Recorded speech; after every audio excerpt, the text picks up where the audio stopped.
Hi, my name is Dr. David Fierce, life coach, author, and metaphysical teacher. And I'm just one of the dozens of teachers here at the School of Multidimensional Healing.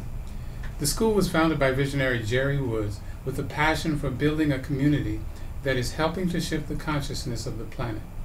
The School of Multidimensional Healing is here to serve the practitioners, students, teachers, and those who are becoming aware of the integrity, the power, the validity, and the importance of the various modalities of alternative healing, as well as personal and spiritual growth. Learn about the vast array of classes, lectures, healing sessions, and our monthly fair at smhas.com. This show is called The Inner View. So we're taking a view within the people who populate this community. And it is our intention to showcase the people behind the professions, behind the titles, the certifications, and the degrees. Our guest today is Roger Goodsell. Roger, how are you? Very good, thank you. Nice being here. All right. Roger, I want to ask you a few questions. First of all, what is your modality, and spiritually or consciously, what are you working on? Well, currently taking a class here to help develop mediumship. Okay. And I'm not planning on teaching to be a medium or being a medium per se, but I can use it in my business and helping customers better know them and their needs. And in everyday life, it's just a great tool. Well, talk about what a medium is, if somebody didn't know and they were watching for the first time. Well, I've always believed since I was a little kid that all the answers to everything are out there in the universe, and you just have to go within and pull them out. They're available to us, whatever we need at any time. Just be open to it. There's many ways of doing that. Give us one. Well, being a mediumship or meditating. Mm-hmm. You know, like Einstein said, everything he had either came during meditation or in his sleep. All of his ideas and great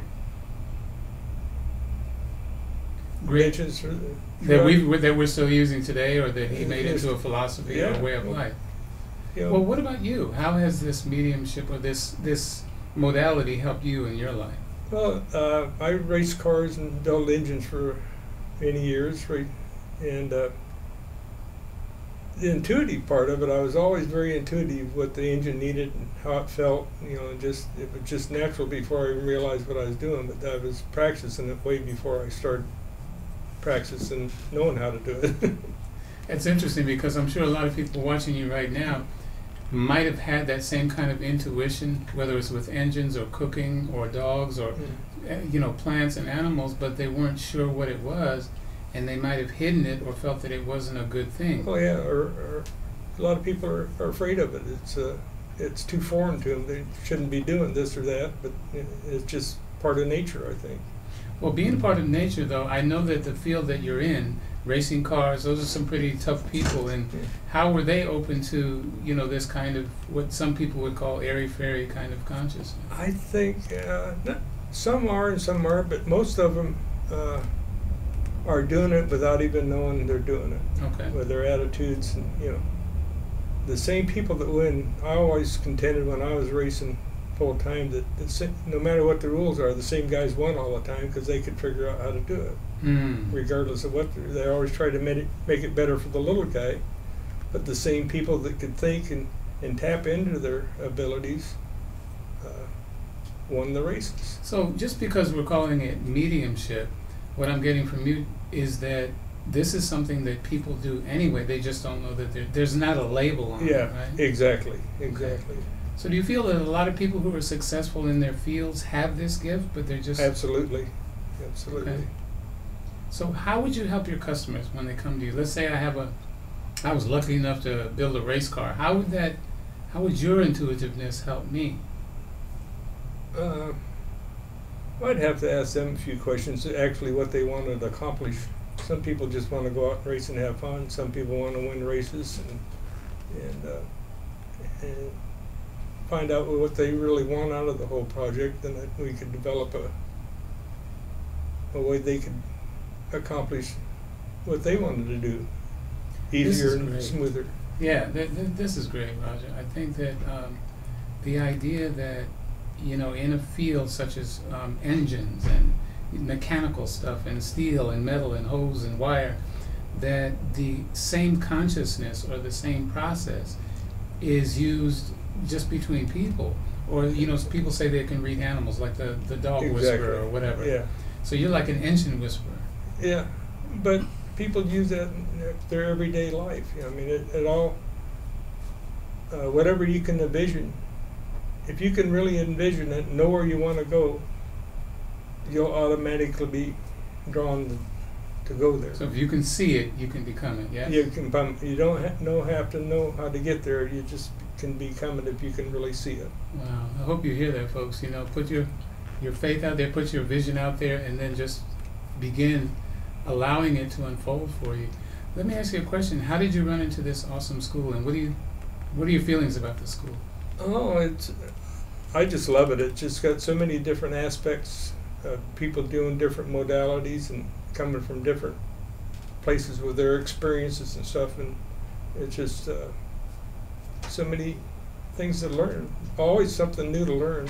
So you met some awesome people? Yeah, absolutely. A lot of awesome people. Good. Taking some other classes here too. Just took a class with Ricky Williams with the bars class. So who's Ricky Williams? He's a football player, just retired. Okay. Heisman Trophy winner. He's Okay. a real spiritual guy. It's just awesome class. So what was his class all about?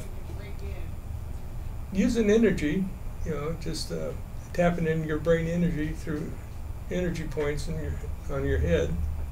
And I'm just really vague about it because I just took it last weekend and learning all about it.